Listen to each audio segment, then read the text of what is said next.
அதிக உயிர் பலிகள் நடக்கும் 3 அமானுஷ்ய கோயில்கள். முதல்ல பார்த்தீங்கன்னா காமாக்கியா கோயில். இந்த கோயிலில் அந்த காலத்தில் ஏகப்பட்ட நரபலிகள் கொடுத்துருக்காங்க, ஏகப்பட்ட விலங்குகளையும் பலி கொடுத்துருக்காங்க. இந்த இடத்துல இருக்கிற காளி அவ்வளோ கோபமாக இருக்கிறனால தான் இங்கே பார்த்தீங்கன்னா ஒரு பெண்ணுறுப்பை தான் வச்சு வழிபட்டுட்டு வராங்க. காரணம் விஷ்ணு சரியோட உடல்களை வெட்டும்பொழுது அதில் யோனியோட பாகம் விழுந்த இடமா தான் இந்த கோயில் இருக்குது. ஸோ அதனால தான் இங்கே அம்மனோட அந்த பெண்ணுறுப்பை அந்த யோனியை வச்சு வணங்கிட்டு வராங்க. இங்கே பார்த்தீங்கன்னா அந்த பெண்ணுறுப்பில் ஏகப்பட்ட தண்ணீர் சுரந்துட்டு இருக்குது. அவர் பார்த்தீங்கன்னா ஒரு திரவம் மாதிரி தான் இருக்குது. அந்த திரவத்தை ஆராய்ச்சி பண்ணி பல ஆராய்ச்சிகள் இது என்ன திரவனே கண்டுபிடிக்காம விட்டுட்டாங்க.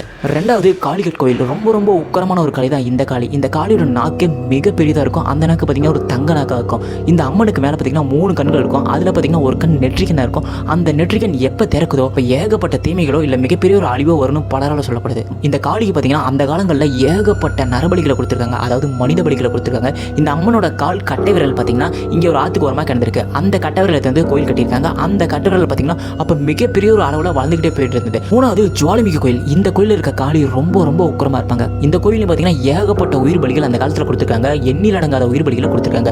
ரொம்ப முக்கியமாக இந்த கோயிலில் பார்த்தீங்கன்னா 9 இடங்களில் தானாக நெருப்பெரிச்சிட்டு இருக்கு. அந்த நெருப்பெரியிறது தான் இங்கே சாமி எல்லாரும் கும்பிட்டு இருக்காங்க. ஒரு இடம் 2 இல்லை, கிட்டத்தட்ட 9 இடங்களில் நெருப்பு தானாக எரிச்சிட்டு இருக்கு. பல ஆராய்ச்சியாளர்கள் வந்து ஆராய்ச்சி பண்ணி அந்த நெருப்பு எப்படி எரியுது ஏன் எரியுதுன்னு சொல்லிட்டு எதுவுமே தெரியாமல் கையை விரிச்சிட்டு போயிட்டாங்க.